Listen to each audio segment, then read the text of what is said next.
Alright, welcome to Chicago. I want to talk to you about one of the most important pillars in music, or you might call it a foundational principle, which is the one and only musical phrase itself.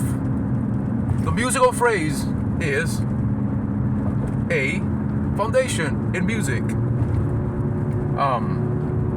Why? Because it's the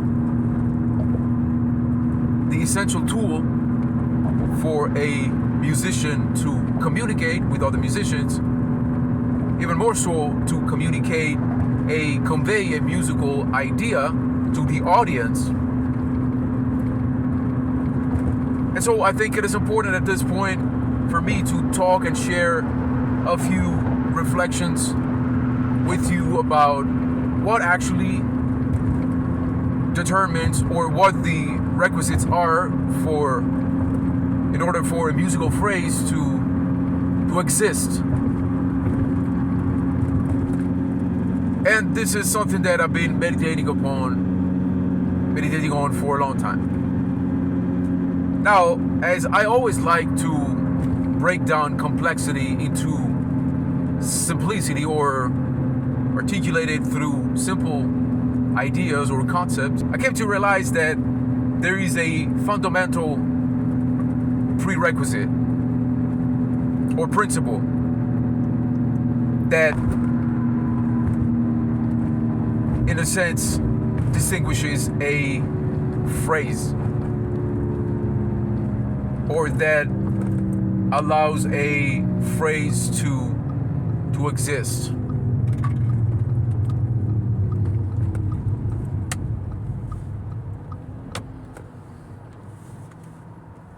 And that requisite is, or prerequisite is, the presence of contrasting elements. For instance, if I sing a sequence of notes, a sequence of different pitches, but I sing or play them with the exact same dynamic intensity, and I play them in a way that every note has the same length or duration, the result is not a musical phrase. Let me give you an example.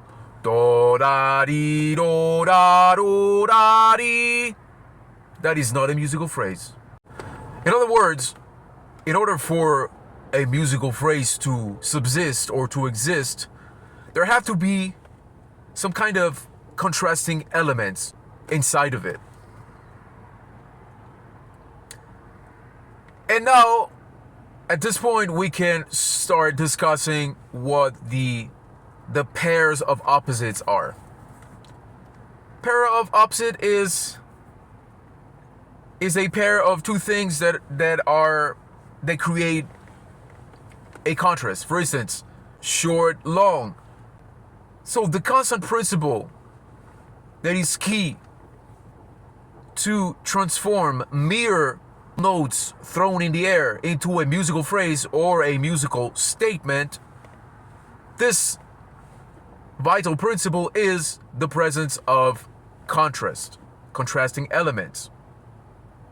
If I go like do da di da do da di da, that's a musical phrase. Why? Because it's not just a bunch of pitches, it's not just a sequence of notes with different pitch, but there is some, in this specific case, contrasting elements inside this musical statement that have to do with dynamics. You know, you could argue mezzo piano, and I articulated the rest of the melodic sequence with a crescendo. And it is just one example, but it proves my point.